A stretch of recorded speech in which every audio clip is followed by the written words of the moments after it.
Сәлеметсіздер ме, құрметті оқушылар. Мен бүгін Күмісай сіздермен бірге газдардың, сұйықтардың және қатты денелердің молекулалық құрылымын қарастыратын боламыз. Енді айналамызға, қоршаған ортаға қарайтын болсақ, барлық зат, барлық әлем қандай да бір денелерден құралған, я? Осы денелер қандай да бір заттан құралған. Енді қоршаған ортаны біз материя деп атаймыз. Енді соны жазайық бірге. Материя бұл бізді қоршаған орта, бізді қоршаған табиғат, я, материя деп. Енді бұл материяны біз екі бөлік ретінде қарастырып көрейік. Бірінші бөлік, материя кез келген денелерден құралады, я? Кез келген денелер осы материяны құрайды. Мысалға, ол ағаш, кез келген көздеріңіздің алдында тұрған дене, ол осы материяның бір ажырамас бөлігі болып табылады. Енді материяны дене деп бөлек, және материяның біздің көзімізге көрінбейтін тағы бір бөлігі бар, ол өріс деп аталынады. Өріс. Осы өрісті біз бірнеше түрін білеміз. Бұл электр өрісі. Бұл біздің көзімізге көрінбейді, әрине. Магнит өрісі. Және гравитациялық өріс деп қарастырсақ болады. Ал енді осы денелерге қарайтын болсақ, ерте заманда біздің заманымызға дейін 5-ші ғасырдың өзінде Демокрит деген ұлы ойшыл ғалым, грек ғалымы, бұл денелердің қандай да бір ұсақ бөлшектерден құрайтынын айтып кеткен болатын. Және ол ең соңында бөлінбейтін ең ұсақ кішкентай бөлшек оны атом деп атаған екен. Бұл денелерді атом дегеніміз, бұл грек тілінен аударғанда бөлінбейтін деген мағынаны білдіреді. Емесі А дегеніміз, бұл том сөзіне қарсы мағынаны береді екен. Том деген бөліну дегенді білдіреді, ал А деген сөз ол қарсылықты көрсетеді екен. Демек, атом бұл бөлінбейтін ең кішкентай ұсақ бөлшек. Дене енді заттардан құралады, я, мысалға қазір мысал айтып кетеміз сіздермен бірге. Ал енді зат өз кезегінде жаңағы біз айтып кеткен ең ұсақ бөлшек бөлінбейтін бөлшектерден, молекулалардан немесе атомдардан құралады екен. Жазып қояйық оны. Атом немесе молекула. Енді өз кезегінде сіздерге түсіндіріп кетейін, атом мен молекуланың екеуінің айырмашылығы неде? Химиялық реакция кезінде ең бөлінбейтін, ең ұсақ бөлшек, бұл денені құрайтын, ең ұсақ бөлшек бұл атом болып табылады.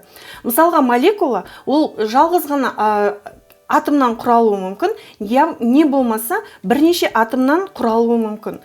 Демек, егер мысалға, біз сіздермен мынандай мысалды қарастырайық. Кез келген затты алайық. Мысалға, қасықты алайық, я? Қасықтың бұл қасық дене. Бұл қасық неден жасалынған? Ол, мысалға, алюминийден, ямысы темірден, ямысы пластмассадан, ямысы алтыннан, ямысы күмістен, я? Алтын, күміс, жаңағы айтып отырған пластмасса, ағаш деген бұл зат болып табылады. Ал енді ол затты әрі қарай ұсақтап бөлетін болса, оның соңында ең бөлінбейтін кішкентай бөлшегі ол атом болады екен. Ал енді осы атомның өзі қазіргі заманымызда 20-шы ғасырдың басында осы атомның өзі кішкентай ұсақ бөлшектерге бөлінетіні белгілі болды. Ол атомның өзі ядродан және оның төңірегінде айналып жүретін электроннан, ядроның өзінің ішінде протон және нейтрон деген бөлшектердің бар екені белгілі болды. Ал енді өлшеміне келетін болсақ, осы атом ең ұсақ, ең кішкентай денені құрайтын, затты құрайтын бөлшек деп айтып жатырмыз. Оның өлшемі қандай болады шамамен? Әрине, оның өлшеміне келетін болсақ, жаңа ғана айттым, атомның оның ядросы бар деп, я?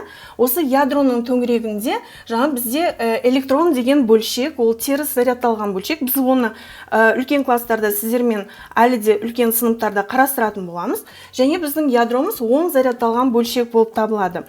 Енді бұлардың жаңа өлшемдеріне келетін болсақ, мысалға, оның диаметрі шамамен 10-ның минус 13-ші дәрежесі сантиметрге тең деп айтуға болады екен.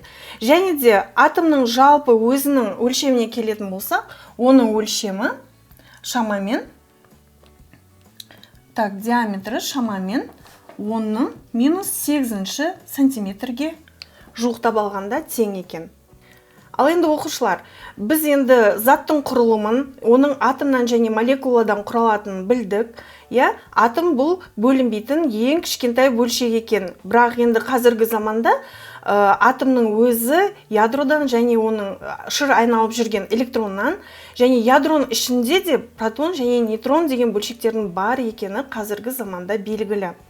Ал енді кез келген зат енді молекуладан құралуы мүмкін, немесе жалғыз жеке атомдардан да құралуы мүмкін.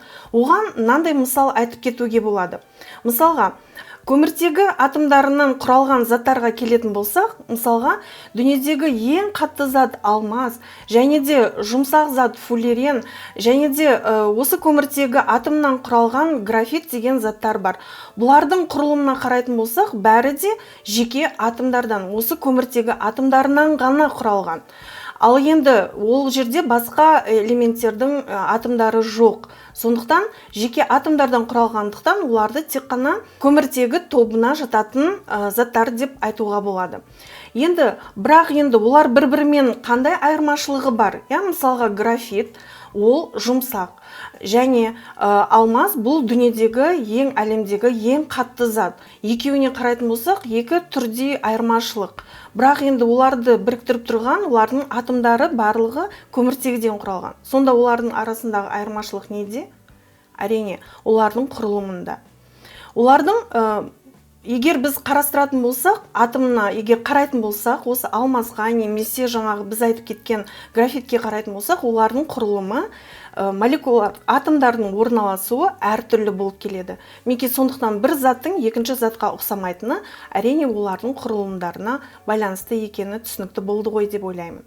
Ал енді балалар, өзіміздің кезегімізде тақырыбымызға байланысты газдардың, сұйықтардың және қатты денелердің құрылымы туралы айта кетсек. Ал енді құрылымдарын қарастыратын болсақ, газдардың және сұйықтардың және қатты денелердің құрылымдарын бөлек-бөлек қарастырайық. Сұйықтар, газдар және қатты денелер. Бірінші газдарды жазайық. Газдар, сұйықтар және қатты денелер. Қатты денелер. Енді осылардың бөлек-бөлек қарастыратын болсақ, газдардың құрылымы қалай? Жалпы ол жерде молекулалар қалай орналасқан? Және сұйықтарда молекулалар қалай орналасқан? Және қатты денелерде молекулалар қалай орналасқан? Ол үшін біз кез келген заттың агрегаттық күйін мысал ретінде сіздермен бірге талқылауға болады. Мысалы, егер сұйықтық ретінде суды алатын болсақ, судың қарапайым формуласы, молекулалық формуласы бұл H2O.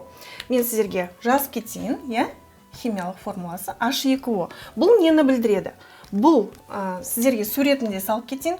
Бұл бір оттегіден және бір оттегінің жанында екі сутегіден құрастырылған. Және оттегіден. Мінекей бұл судың қарапайым, біз күнде ішіп жүрген судың қарапайым формуласы болып табылады. Мінекей бұл судың молекуласы, демек, екі сутегіден және бір оттегіден құралған.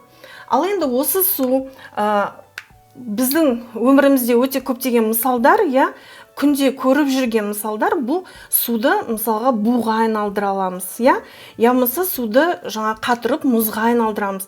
Бірақ әрине бұған түрткі болып отырған, әрине бұл температура. Егер температураны біз жоғарылатсақ, судың температурасын жоғарылатсақ, одан біз будың шығып жатқанын байқаймыз. Судың буланып жату процесін бақылаймыз. Ал егер температурасын төмендететін болсақ, онда бұл судың қатты күйге еніп, оның мұзға айналғанын тағы да байқаймыз. Бірақ қарап отырсаңыздар, бұл жерде барлығы бір молекула, осы судың молекуласы. Бұның құрылымы, молекулалық құрылымы өзгерген жоқ, балалар. Тек қана өзгергені не? Әрине, молекулалардың өз кезегінде орналасуында екен. Ал енді бізде газ күйінде дененің молекуласы, осы судың молекуласы қалай орналасады екен? Әрине, мына жерде айта кетуге болады. Біздің судың газ күйіндегі молекуласы сол күйінше қалады, Егер мен оны сіздерге салатын болсам, кішкентай қылып сала берейін.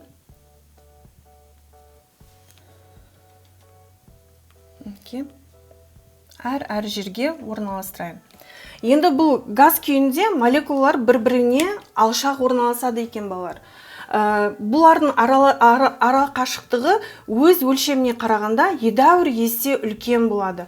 Мысалға, газды біз білеміз оңай сығуға болады, я? Кез келген мысалға біз ыдысты алып, біз оны жартылай толтыра алмаймыз ғой, солай ма газбен? Ойланып көріңіздер. Әрине, біз газ өзіне берілген көлемге толықтай неғылып кетеді, жайылып кетеді. Демек, ол дегеніміз газдың ішіндегі молекулалар өте бір-біріне алшақ орналасқан, және олардың арасындағы тартылу күші, әрине, молекулалардың өзінің арасындағы тартылу күшінен едәуір есе аз, әлсіз болады. Сондықтан газ түгелдей жайылып кетеді екен. Ал енді оған қарағанда газ, енді осы жерде айтып кетейік, газ оңай сығылғыш келеді, оның белгілі бір пішіні, формасы болмайды. Егер сұйықтардың молекулаларының орналасуына қарайтын болсақ, біздің сұйықтардың молекулалары газдардікіне қарағанда едәуір бір-біріне өте жақын, тығыз, және сұйыққа біз сипаттама беретін болсақ, ол аққыш келеді, өздеріңіз білесіздер. Және олардың сипаттамасы белгілі бір көлемді алады. Біз мысалға, егер ыдысқа құятын болсақ, мысалға 5 литрлік ыдысқа құятын болсақ, әрине сол 5 литрлік ыдыстың көлемін алады.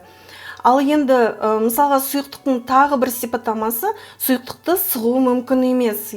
Неліктен? Балалар, газды сығу өте оңай еді. Себебі оның молекулаларының орналасуы бір-біріне өте жақын, балалар. Бір-біріне өте жақын, тығыз орналасқан біздің молекулалар. Сондықтан біздің сұйықтықты неғыла алмаймыз, біз оңай сыға алмайды екенбіз. Сонымен сұйықтардың сипаттамасы аққыш келеді, және берілген көлемді алады, және оңай сығылмайды. Сығылмайды деп айтсақ та болады. Мүлдем сығылмайды. Мысалы, қатты денелердің сипаттамасына келетін болсақ, олардың молекулалары қалай орналасқан екен? Әрине, қатты денелерге қарайтын болсаңыздар, өздеріңіз көз жүгіртетін болсаңыздар, олардың белгілі бір пішіні болады, солай ма? Мұздың, мысалы, кез келген өмірде кездесетін қатты денелерді алатын болсаңыздар, олардың белгілі бір пішіні, көлемі болады. Сондықтан ой келеді, олардың молекулалары, демек, біркелкі қандай да бір белгілі бір ретпен орналасып тұр деп айта аламыз. Бірақ қатты денелердің әрине молекулалардың арасында арақашықтық болмайды деген сөз емес, олардың арасында арақашықтық болады, және молекулалар бір-бірімен өте жақсы байланысты. Сондықтан ол денелердің жаңағы белгілі бір пішінін ұстап тұруға неғылады екен, көмектеседі екен. Демек, қатты денелердің құралған кезде белгілі бір ретпен орналасқандықтан, ол молекулалардың арасын егер ойша біз сызықтар жүргізетін болсақ, кристалдық тор түзілетінін айта аламыз. Мысалға, бір заттың кристалдық торы әрине екінші заттың кристалдық торына мүлдем ұқсамайды. Сондықтан әр заттың құрылымы әр қалай болып табылады. Егер тағы да қатты денелерге сипаттама беретін болсақ, қатты денелерді біз мүлдем сыға алмаймыз. Қатты денелер белгілі бір пішіні болады, және олардың молекулалары белгілі бір ретпен орналасады деп айтуға болады. Енді қатты денелердің молекулаларының орналасу суретін сіздерге көрсетіп кетейін. Белгілі бір ретпен орналасады дедік. Олардың арасында белгілі бір қашықтық сақталады. Егер олардың бір-бірімен егер қосатын болсақ, онда не пайда болады дедім? Кристалдық тор пайда болады деп айтып кеттім. Ал енді, құрметті оқушылар, бүгінгі сабақта сіздермен бірге жалпы денелерді не құрайтын, заттарды не құрайтын, заттың ең ұсақ бөлінбейтін бөлшегінің не деп аталатын айтып кеттік. Әрине, ол атом. Енді кез келген дене заттан құралады. Зат белгілі бір бөлшектерден, ол бөлшектер бөлінбейтін атом деген бөлшектерден құралатынын сіздер білетін болдыңыздар. Және осы сұйық және қатты және газ тәріздес денелердің бір-бірінен айырмашылығы олардың молекулаларының немесе атомдарының орналасуына байланысты екенін түсіндіңіздер деп ойлаймын. Бүгінгі сабағымыз осымен аяқталды. Қош сау болыңыздар.